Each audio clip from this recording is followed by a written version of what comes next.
우리가 살아가는 삶은 어떻게 보면 수고하고 무거운 짐을 짊어지고 살아가는 삶입니다.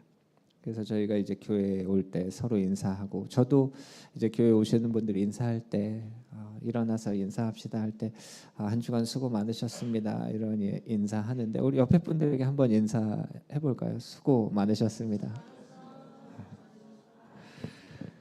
우리가 이렇게 인사하는 이유는 뭐 다른 것이 아니라 위로하고 격려하는 겁니다. 정말 수고하고 또 애쓰셨고, 그래서 위로하고 격려하죠. 그리고 우리는 지고 있는 짐이 있어요. 그 짐을 짊어지고 있습니다. 여러분들은 지금 어떤 짐을 지고 살아가고 계십니까? 우리 각자가 짊어지고 있는 짐이 있잖아요. 그 무게들. 그래서 제가 주중 예배 때 저희가 이제 그 말씀 후에 이제 통성으로 같이 기도하는 시간이 있는데, 그때 제가 이제 안수 기도를 해드리는데, 우리 자매님들 기도할 때는 제가 머리에 손을 얹고 기도해드리고, 형제님들 기도할 때는 제가 어깨에 손을 얹어요. 그리고 또 머리에 안수도 해드리고 하는데, 자매님들 어깨에 제가 손을 올릴 수는 없잖아요. 그래서 이제 형제님들 어깨에 손을 얹을 때 여기에 짊어지고 있는 이 무거움들, 이 수고들, 이 짐들, 근데 같은 마음으로 자매님들 기도할 때 같은 마음으로 기도합니다. 어깨에 손을 얹진 않을 뿐이지만, 그렇잖아요. 그냥 어깨가 찌뿌둥하다 이게 아니라 우리의 삶에 그 무거운 짐들 있죠. 생각나는 그러한 짐들 우리가 짊어지고 살아갑니다. 가볍지가 않아요. 우리가 늘 기대하고 바라는 건 가볍고 경쾌하고 막 행복한 그런 삶인데, 왜 이렇게 무겁지? 여러분 아침에 일어나서 이제 출근하실 때 어떻습니까? 와, 상쾌하다. 저 즐거운 직장으로 내가 오늘 출근한다 이런 마음이십니까? 아니면 오늘도 가야지라는 마음이십니까? 아이들이 학교에 갈 때 어떤 마음으로 가나요? 해맑게 가나요? 그렇죠. 유치원 가는 친구들 해맑게 가기도 하고, 초등학생들도 해맑게 오기도 하는데, 중학생 때부터 이 아이들이 이제 조금 무거워지기 시작하고, 고등학생은 말도 못합니다. 그 등교하는 그 표정, 그 발걸음, 무언가 이제 기대와 막 가벼움과 이런 것이 아니라 무거움을, 가방도 무겁고 그런 무거움을 가지고 살아가죠. 그래서 우리가 서로 위로하고 격려하고 하죠. 근데 예수님 이것을 너무 잘 알고 계세요. 이 마태복음 11장 28절에 뭐라고 하셨냐면, 수고하고 무거운 짐진 자들아 내게로 와라. 여러분, 수고하고 무거운 짐을 짊어지고 살아가는 사람들이 무엇을 원할까요? 쉼입니다. 예수님이 이걸 너무 잘 아세요. 그래서 내가 너희를 쉬게 해주겠다라고 말씀하신 거예요. 이 쉼과 안식은 너무나 중요한 겁니다. 안식. 지금도 그 이스라엘에 있는 유대인들은 누굴 기다리고 있어요? 메시아를 기다리고 있어요. 왜요? 그 진정한 쉼과 안식, 그 구원 기다리고 있는 거예요. 근데 예수님께서 우리를 너무 잘 아시죠. 이 쉼을 구하고 있는 우리를 너무 잘 아시는 겁니다. 이 마태복음 11장 28절이 나오는 이 말씀은 25절부터 시작을 하는데, 예수님의 기도입니다. 예수님의 기도의 내용이 뭐예요? 쉼과 안식을 우리에게 주길 원하신다는 겁니다. 천지의 주제이신 아버지여, 이렇게 기도하세요. 여러분 복음서를 읽어 보시면서 예수님이 기도하시는 장면들이 몇 군데 나옵니다. 예수님 기도를 가르쳐 주시기도 했고, 이 기도도 예수님이 가르쳐 주신 기도잖아요. 하늘을 우러러 축사하셨다. 오병이어의 기적을 베푸실 때 하늘을 우러러 축사하셨다, 이러한 기도. 그리고 겟세마네 동산에서 기도하셨죠. 아빠 아버지, 이 잔을 옮겨주실 수 있으시면, 이러한 예수님의 기도가 있죠. 그런데 오늘 이 말씀도 예수님의 기도라는 겁니다. 천지의 주제이신 아버지요. 멋진 기도 같아요. 우리에게 쉼을 주시기 위한 그러한 기도. 그런데 이 내용을 보면 지혜롭고 슬기 있는 자들에게는 숨겨져 있다. 그리고 어린아이들에게는 나타나 있다. 이렇게 말씀하십니다. 그러니까 지혜롭고 슬기 있는 자들은 발견할 수 없고 지혜롭고 슬기 있는 자들은 누릴 수 없는 것. 그런데 어린아이들은 발견하고 어린아이들이 누릴 수 있는 그것이 무엇이냐면 쉼과 안식이라는 겁니다. 그런데 여러분 놀라운 사실 한 가지는 무엇이냐면 이 지혜롭고 슬기 있는 자들이 정말로 찾아 헤매고 있는 것이 무엇인지 아십니까? 쉼입니다.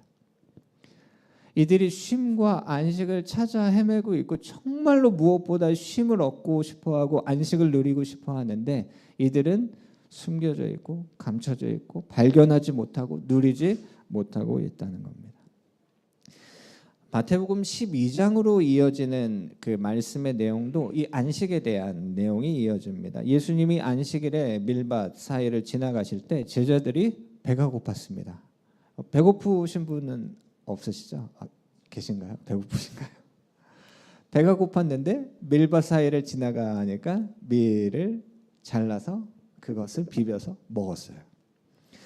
그런데 그날은 안식일이었어요. 바리새인들이 이걸 봤습니다. 그리고 예수님의 제자들의 잘못을 지적하며 예수님께 묻는 거예요. 지금 당신의 제자들이 안식일에 절대로 해서는 안 된 일을 했다는 겁니다. 그걸 지금 지적을 했어요. 근데 지금 바리새인들이 하고 있는 이 말이 틀린 말이 아니었습니다. 출애굽기 20장을 보면 하나님께서 이제 십계명을 주시는 말씀이 나오는데 그중에 이제 8절에 안식일을 기억하여 거룩하게 지켜라 이러한 계명을 주셨습니다. 정말로 중요한 말씀이에요. 모세는 이 안식일에 대해서 어떻게까지 얘기했냐면 안식일을 지키지 않는 사람들 그들은 그 죽임을 당한다 이렇게 얘기했어요. 안식일. 그러면서 이제 9절부터 11절까지 이 내용이 자세하게 나옵니다. 내용은 어떤 거냐면 아무 일도 하지 말아라 이거예요. 안식일에 아무 일도 하지 말아라. 안식일을 기억하고 거룩하게 지켜라. 아무 일도 하지 말아라. 출애굽기를 보면 그 집에 불도 피우지 말아라 이렇게 얘기하세요. 그러다 보니까 이 그 계명을 지키며 살아가고 있는 특별히 바리새인들이 지키는 율법은 이 십계명을 넘어서서 수백 가지의 계명 그 율법을 지키며 살아갔는데요.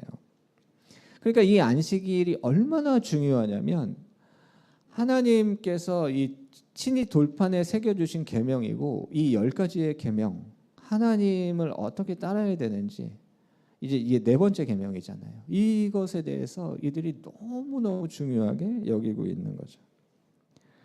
만나를 먹으면서 이제 광야 생활을 했었는데 만나를 많은 분들이 이제 비유하시면서 우리가 말씀을 묵상하거나 큐티하거나 이런 걸로 비유하시는 분들도 계신데 우리가 이제 말씀을 먹잖아요. 이제 만나를 먹잖아요.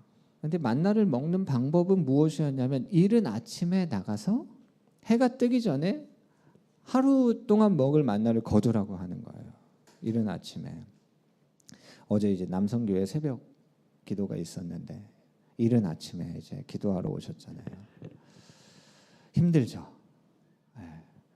알람을 외면하고 싶기도 하고 알람이 울렸는데 그냥 끄고 싶기도 하고 여러 가지 마음이 들죠. 이스라엘 백성들이 어땠을까요? 같은 마음이에요.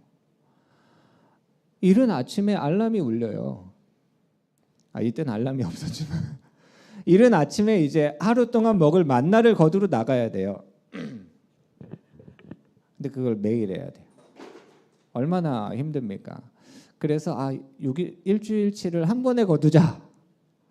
그래서 일주일치를 쫙 걷어서 가지고 와서 그날 먹고 그 다음 날 보면 어떻게 돼 있습니까? 썩어서 벌레가 나 있고 냄새가 나 있다는 거예요. 그래서 매일매일 나가야 돼요. 그런데 그 이틀치를 거둘 수 있는 날이 있습니다. 그날은 어떤 날이냐면 안식일 전날이에요.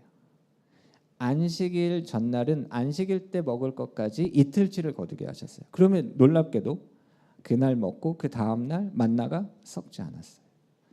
아무 일도 하지 말아라. 그래서 미리 걷어놓는 거죠. 혹시 여기에 이제 신앙생활 오래 하신 분들 혹시 예전에 이제 주일은 슈퍼도 가지 마라 이런 얘기. 저는 그런 경험은 없습니다. 저는 주일날 예배 끝나면 친구들과 늘 교회 앞에 있던 슈퍼로 달려갔던 친구이기 때문에 주일은 뭐 집에 불도 켜지 마라. 뭐 그렇게 정말로 이 말씀 그대로 뭐 지키며 살아가셨던 분들도 계신데 그렇게 중요한 것이었어요. 이 안식일에 대한 것이.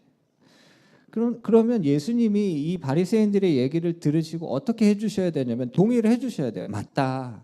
그 말이 맞는데 우리 제자들이 잘못한 게 맞다. 근데 배고프니까 좀 한번 넘어가자. 이렇게 얘기를 하실 만한 그러한 내용인데 예수님이 바리새인들의 얘기에 동의를 안 해주시는 거예요. 동의하지 않으셨어요. 그러면서 호세아서 6장 6절의 말씀을 얘기하셨어요. 나는 인회를 원하고 제사를 원하지 않는다라고 하셨던 이 하나님의 말씀을 인용하셨습니다. 그리고 이것이 무슨 뜻인지를 이들이 알길 원하셨다는 거예요. 여러분 이들이 안식일을 이렇게 기억하고 거룩하게 지키면서 어땠을까요? 좋았을까요? 아니 이게 너무너무 힘든 거예요. 너무너무 무거운 거예요. 그러면서 예수님께서 마태복음 12장 6절과 8절에 이런 이야기를 하셨어요. 성전보다 더 크니 여러분 유대인들에게 이 바리새인들에게 성전은 너무나 중요한 곳입니다. 지금도 이스라엘의 유대인들은 성전에 대한 그 갈망이 너무 커요. 성전. 그래서 그 성전 하나를 가지고 막 그 유대교와 이슬람교와 막 이렇게 기독교와 막 이렇게 막 계속 거기서 분쟁을 하고 있잖아요. 거기가 이제 네 구역으로 나눠져 있어요. 그 성전을 다시 짓고 싶어하고 막 그러한 것들이 마음이 크거든요. 근데 예수님 지금 이들에게 하신 얘기가 뭐냐면 성전보다 더 큰 이가 여기에 있다. 알아들어야 되잖아요. 여기에 있다. 그러니까 잘 못 알아듣기 때문에 8절에 더 명확하게 얘기하시죠. 인자는 안식일의 주인이다. 예수님, 인자는 예수님이잖아요. 안식일의 주인이다. 여러분 이 바리새인들은 진정한 쉼을 누리고 싶어 했습니다. 그리고 이 안식 가운데 거하며 살아가고 싶어 했어요. 그런데 진정한 쉼, 진정한 안식, 이 안식일의 주인이신 예수님이 앞에 계신데 그것을 거부합니다. 그걸 부인해요. 인정하지 못해요. 받아들이지 못합니다. 이게 참 놀라운 거예요.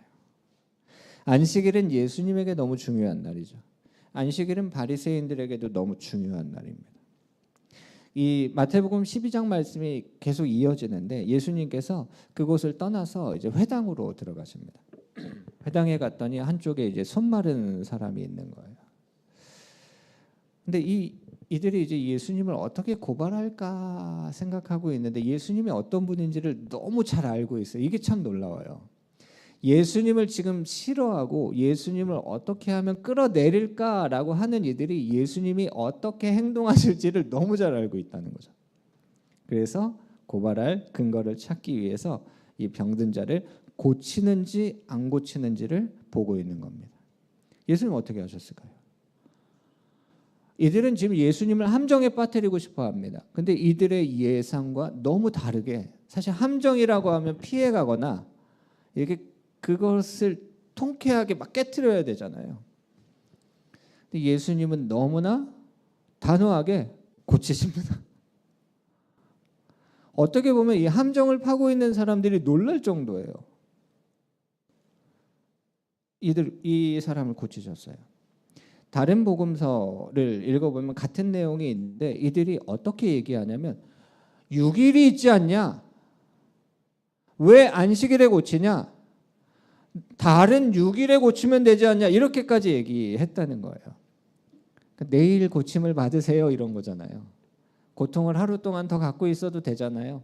내일 고침을 받으세요 이런 거예요. 왜 안식일에 고치려고 하냐? 왜 안식일에 병든 자를 고치냐? 그러니까 이들은 하나님께서 무엇을 원하시는지 하나님이 얘기하시는 안식과 쉼이 무엇인지에 대해서 모르는 사람들이에요. 근데 예수님 너무 단호하시죠. 그걸 고치세요. 안식일의 주인이지 진정한 쉼, 안식, 그 구원을 주시는 분이 고치셨다는 거예요. 근데 여러분 예수님을 미워했던 이들이요. 예수님을 죽일 생각까지는 이전에는 안 했습니다. 근데 이 사건 이후로 이들은 이제 예수님을 죽일 계획을 세우기 시작합니다. 그만큼 안식일이 중요했다는 거예요. 예수님께서 안식일에 행하신 이 일들이 계속 부딪힘이 됩니다. 계속 부딪힘이 돼요. 근데 제가 이제 말씀을 보면서 재밌는 게 사도행전 이후로 안식일에 대한 부딪힘이 안 나와요.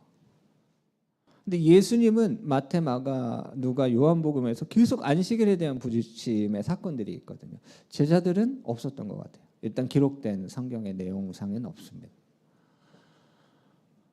너무나 중요한 이 시간들. 근데 여러분 이 이야기를 예수님 지금 누구랑 하고 계시는 것이 참 재밌는데 누구랑 하고 계세요? 바리새인들과 하고 계신 겁니다. 바리새인들에게 하신 얘기예요. 안식일이 어떤 날인지에 대해서 이 바리새인들에게 하신 얘기입니다. 성경에 처음 이 안식이라는 단어가 나오는 곳이 있는데 어딘지 아세요? 안식. 네, 창세기 2장입니다. 하나님께서 이제 천지를 창조하시고 나서 그 천지 창조가 끝났죠. 창세기 2장을 보면 이제 천지와 만물이 다 이루어졌다. 하나님이 하시던 일을 일곱째 날에 마치시고 이제 그치셨다. 하나님 일곱째 날에 안식하셨다. 라고 하시고 3절에 이런 말씀이 나옵니다. 함께 읽겠습니다. 하나님이 그 일곱째 날을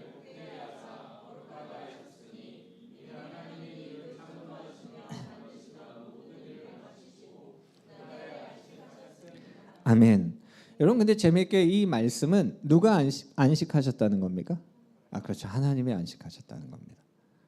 그걸 기억하고 넘어가 보겠습니다. 그럼 이제 사람들이 보내게 되는 그러니까 하나님의 백성들이 보내게 되는 안식이 무엇인가? 그것이 잘 나타나 있는 말씀이 요한복음 15장입니다. 하나님께서 그 말씀하시는 하나님의 백성, 하나님의 자녀들이 안식을 누리는 삶이 어떠한 삶인지가 너무 잘 나와 있는 것이 요한복음 15장이에요. 요한복음 15장은 나는 포도나무요 너희는 가지다 이 말씀이 있는 곳인데요. 그 말씀 이 가로는 절입니다. 그 절에 이런 내용들이 있어요. 위에서부터 하나씩 읽어보겠습니다. 내게 붙어 있어 내 안에 거하라. 나도 너희 안에 거하리라. 내 안에 있지 아니하면 그가 내 안에 내가 그 안에 나를 떠나서는 내 안에 거하지 아니하면 너희가 내 안에 거하고 내 말이 너희 안에 거하면 나의 사랑 안에 거하라. 그의 사랑 안에 거하는 것 같이 내 사랑 안에 이것이 하나님과 우리의 관계라는 거예요. 이것이 우리가 누리는 안식이라는 겁니다. 나를 떠나서는 아무것도 할 수 없다는 거예요. 지금 이 말씀을 하셨던 예수님은 어떤 삶을 살아가셨나? 그러니까 말만 하시고 그렇게 안 사셨으면 우리가 따를 필요가 없잖아요. 예수님이 어떻게 사셨나? 마가복음 1장 35절을 보면 새벽 아직도 밝기 전에 예수님은 일어나십니다. 그리고 한적한 곳으로 가십니다. 거기서 뭐 하십니까? 기도하십니다. 저희가 지난 주간에 다음 세대를 위한 기도회를 했습니다. 저녁 때. 어떠셨어요? 기도회는 어떤 시간입니까? 사역하는 시간입니까? 쉬는 시간입니까? 사역하는 시간이죠. 찬양 준비하셔야 되죠. 말씀 준비해야 되죠. 간식 준비하셔야 되죠. 이런 것들을 하는 시간이죠. 근데 예수님에게 기도는 어떤 시간이었나? 마태복음 14장과 요한복음 6장은 오병이어의 기적을 베푸시고 나서의 예수님의 모습입니다. 마태복음 14장 23절 보면 무리를 보내신 후에 기도하러 따로 산으로 올라가셨습니다. 거기에 혼자 계셨다. 요한복음 6장 15절을 보면요. 사람들이 예수님의 이 놀라운 기적을 경험하고 예수님을 막 떠받들기 시작하는 거예요. 왕이시다. 이분은 우리의 왕이시다. 근데 예수님께서 그들과 함께하는 것이 아니라 홀로 산으로 가셨습니다. 예수님에게 기도는 사역이 아니었어요. 예수님에게 기도는 그냥 쉼의 시간입니다. 안식의 시간이었어요. 아버지와의 만남. 그렇기 때문에 쉼과 안식입니다. 여기에 지혜롭고 슬기 있는 자들이 발견할 수 없는 안식의 이유가 여기에 나오는 겁니다. 우리에게 기도의 시간은 뭐예요? 그렇죠. 일어나야죠. 그렇죠. 무릎을 꿇어야죠. 막 힘든 몸을 이끌고 가서 그래도 내 기도를 해야죠. 엄청난 사역이잖아요. 엄청난 일이잖아요. 근데 예수님에게 이 기도라는 시간, 이 아버지를 만나는 시간은 쉼과 안식의 시간이었다는 거죠. 그래서 지혜롭고 슬기 있는 자들은 이것을 모릅니다. 이게 감춰져 있어요. 이게 숨겨져 있어요. 이들은 예수님을 찾아오지 않습니다. 예수님께 오지 않아요. 자기의 힘으로 무언가 계속 하려고 하죠. 마태복음 11장 27절 보면 내 아버지께서 모든 것을 내게 주셨으니 아버지 외에는 아들을 아는 자가 없고 아들과 또 아들의 계시를 소원대로 계시를 받는 자 외에는 아버지를 아는 자가 없다. 이렇게 말씀하셨어요. 이것이 어린아이들이 누리는 안식이라는 겁니다. 지혜롭고 슬기 있는 자들은 몰라요. 근데 어린아이들은 압니다. 이제 여름방학이 시작하죠. 학부모님들 어떠십니까? 기쁘십니까?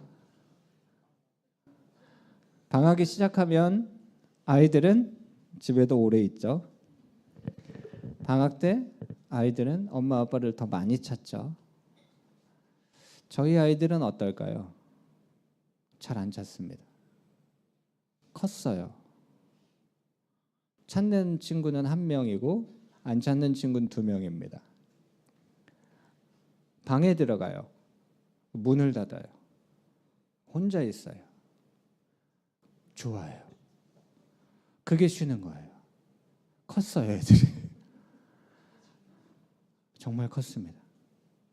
찾질 않아요.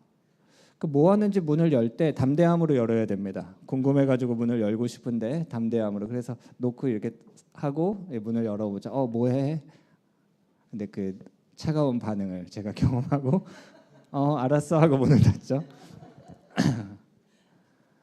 어린아이들은 어떻습니까? 저기 보시겠어요? 엄마 무릎에 앉아있죠. 떨어지질 않습니다. 떨어지질 않아요. 아빠에게 안겨있고 엄마에게 붙어있고 야, 너 저쪽으로 좀 가 하면 어떻게 됩니까? 드디어 내가 혼자 있는 시간을 허락받았다 하면서 아이들이 너무 행복해합니까? 아니요. 웁니다. 울어요. 절대로 어린아이들에게는 절대로 혼자 있는 시간이 쉼의 시간이 아닙니다. 지혜롭고 슬기 있는 자들은요. 그렇죠. 혼자 있어야지 쉬는 거죠. 저에게 이제 쉼이라고 했을 때 제가 예전에도 그런 말씀 드린 적이 있는데 저에게 쉼이라는 시간은 일단 혼자 있는 시간이겠죠. 그리고 이제 TV 앞에 이불을 쫙 깔고 저희는 침대가 없으니까 이불을 쫙 깔고 베개를 장롱 쪽으로 해서 이렇게 2개를 붙여야죠. 그리고 거기에 이제 딱 그 모습을 보면 되게 불편한 자세예요. 이렇게 있어야 되거든요. 불편한 자세로 눕죠. 한 손에 이제 리모컨을 들고 막 이제 보는 겁니다. 근데 막 진득하게 보지도 않아요. 보다가 또 다른 채널로 넘겨보고 보다가 또 다른 채널 넘겨보고. 요즘은 이렇게 하시나요? 이렇게 보다가 이렇게 넘겨보고 이렇게 할 수도 있는데 음료수랑 저는 과자 먹는 걸 좋아하니까 과자 한 봉지 딱 놓고 지금 생각나는 과자는 오징어 땅콩이 딱 생각나네요. 오징어 땅콩 하나랑 콜라 1.5리터 하나를 딱 옆에 놓고 과자 뜯어서 먹으면서 콜라를 컵에 따라서 쉬면서 콜라를 마시는 건 어떻게 마셔야 돼요? 그렇죠. 일어나면 안 돼요. 그 자세 그대로 유지하면서 콜라를 이렇게 마셔야죠. 왜 저렇게 불편하게 마시려고 하지? 아니요, 편해요. 그게 나에게 쉼이에요. 이 자세 그대로 유지하면서 그게 있어야 되는 거예요. 그렇게 쉬고 싶은 거죠. 여름 휴가 이제 계획하시는 가정들이 있으실 텐데 휴가 가면 뭐 하고 싶으세요? 그냥 혼자 있고 싶으세요? 아이들이 컸으면 휴가 가서도 야, 너 이거 하고 있어. 엄마 아빠 이거 할게. 이게 가능하겠지만 어린 아이들 데리고 휴가 가면 그 휴가가 뭡니까? 애랑 놀아주는 시간이겠죠. 그 혼자 있는 시간을 갖고 싶어 하는 게 우리의 생각인데 하나님과의 관계에서도 그런 쉼을 생각하면요, 이 쉼과 안식, 하나님이 주시는 이 안식을 절대로 누릴 수가 없습니다. 절대 누릴 수가 없어요. 어린 아이들에게만 나타나 있습니다. 어린 아이들에게 엄마 아빠가 안 보이면 이제 큰일 나는 겁니다. 그렇죠. 아이들이 그래도 그 방에서 무언가 이렇게 하고 있을 때가 있어요. 혼자. 그러면 문을 살짝 닫고 밖에서 이제 뭘 하려고 하면 아이가 한 얼마 정도 견디나요? 얼마가 있으면 나와요? 안 나오면 큰 애고요. 이제 나오는 애들 금방 나옵니다. 근데 나왔는데 엄마 아빠가 안 보이면 어떻게 돼요? 진짜 난리가 나는 겁니다. 난리 나는 거예요. 엄마 아빠가 아이를 두고 영화 보러 갔어요. 그럼 난리가 나는 거죠. 그 어린 아이를 두고 어딜 갑니까? 가면 안 되죠. 웁니다. 찾습니다. 그 엄마 아빠가 올 때까지 쉼을 누릴 수가 없어요. 그 엄마 품에 그 아빠 품에 안길 때까지 안식을 누릴 수가 없습니다. 애들은 절대 안 떨어집니다. 귀찮게 왜 이래? 그렇죠. 그게 그 아이에게 쉼이에요. 엄마 옆에 있어야 돼요. 왜 날 만지고 있어? 왜 내 옷을 붙잡고 있어? 그게 그 아이가 누려야 되는 쉼이에요. 그게 안식이에요. 그래야지 안 불안해요. 근데 이제 어른들은 야, 좀 저리 가 있어 라고 하시겠죠. 여러분 아까 우리가 읽었던 창세기 2장 3절 말씀 다시 보시면 어떻습니까? 하나님이 6일 동안 천지를 창조하시느라 피곤하시죠. 그래서 일곱째 날 쉬셔야 되기 때문에 야 인간들아 나 지금 쉬어야 되니까 나를 절대로 찾지 말아라. 나를 절대로 부르지 말아라. 그냥 너희들끼리 알아서 있어라. 나 6일 동안 천지를 창조하느라 너무 피곤하기 때문에 나는 지금 혼자의 시간이 필요하다. 나를 부르지도 말고 나를 찾지도 말아라. 하나님 지금 그렇게 안식하시는 겁니까? 아닙니다. 여러분 하나님의 안식의 시간은 뭐냐면 우리에게 전적으로 집중하시는 시간입니다. 자신의 모든 것을 자신이 창조하신 우리 인간들에게 집중하시는 시간이에요. 여러분 우리에게 안식일이 왜 중요합니까? 하나님 우리에게 집중하신다고요. 6일은 우리를 신경 쓰지 않으시다가 주일만 신경 쓰신다 오해하실까 봐 마태복음 1장 23절을 보면 예수님께서 이제 이 땅에 오실 때 이렇게 말씀하시죠. 그의 이름은 임마누엘이다. 여러분 임마누엘의 뜻이 무엇입니까? 그 말씀에 써 있어요. 하나님이 우리와 함께 하신다. 6일은 따로 계시다가 이제 주일만 함께 하신다가 아니에요. 하나님이 우리와 함께 하신다. 마태복음 28장 20절 보면 내가 세상 끝날까지 너희와 항상 함께 있을 것이다. 여러분 고린도전서 3장 16절 말씀 너희는 너희가 하나님의 성전인 것과 하나님의 성령께서 너희 안에 계신 것을 알지 못하느냐. 조금 고급스러운 표현으로 내주하시는 성령님 우리 안에 계시다는 거예요. 항상 함께 하신다는 거예요. 여러분 하나님의 모든 것을 우리에게 집중하신다. 여러분 말씀 가운데 이런 말씀이 있어요. 주의 이름을 부르는 자는 구원을 얻는다. 여러분 왜 주의 이름을 부르는 자는 구원을 얻습니까? 이게 지혜롭고 슬기 있는 자들은 이걸 모릅니다. 누가 압니까? 어린아이들이 알죠. 어린아이들은 뭐가 필요하면 누굴 부릅니까? 그렇게 그 방에 있는 아이들이요. 언젠가 아빠를 부를 때가 있어요. 아빠 불러요. 오 반갑죠. 반가워서 일어나서 가면 거기에 있는 것 좀 갖다 줘 저한테 이렇게 얘기해요. 충분히 자기가 일어나서 갖고 갈 수 있을 것 같은데 그러면 제가 갖다 줍니다. 절 불러서 제가 너무 반가워서 일어나서 평소에 잘 부르지도 않던 아이들이 절 불러요. 뭐 필요할 때 부릅니다. 해주죠. 로이는 뭐 시도 때도 없이 부르고요. 로이는 필요한 게 정말 많은 아이고 어리면 어릴수록 필요한 게 많습니다. 아이들이. 그럼 그 아이들이 어떻게 합니까? 어머니 아버지 제가 혼자 스스로 한번 해보고 안 되면 그때 부르겠습니다. 이렇게 절대로 이렇게 안 해요. 해보지도 않고 부릅니다. 왜요? 해결되니까. 해보지도 않고 그냥 먼저 불러요. 그러면 이제 부모님들은 네가 먼저 한번 해보고 날 불렀으면 좋겠다 이런 생각하실 수 있지만 어린아이들은 어떻습니까? 부릅니다. 그럼 주의 이름을 언제 부르실 겁니까? 해보고 해보다 안 될 때 부르실 겁니까? 아니요. 여러분 주의 이름을 부르는 자는 구원을 얻겠다. 이 구원이 뭡니까? 안식이에요. 이거 쉼이잖아요.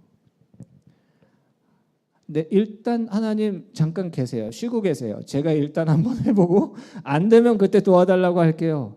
여러분 하나님은 절대로 우리에게 그걸 원하지 않으십니다. 여러분 제가 이제 목사로 살아가면서 저 스스로 그런 생각을 할 때가 있어요. 저는 지금 40대 후반이잖아요. 50대 후반이 되거나 60대의 목사가 됐을 때 어떻습니까? 제가 목회를 한 30년 하면 제가 어떤 사람이 됩니까? 여러분 세상에서는 한 분야에서 10년 정도 일한 사람을 뭐라고 부르는지 아세요? 전문가라고 부릅니다.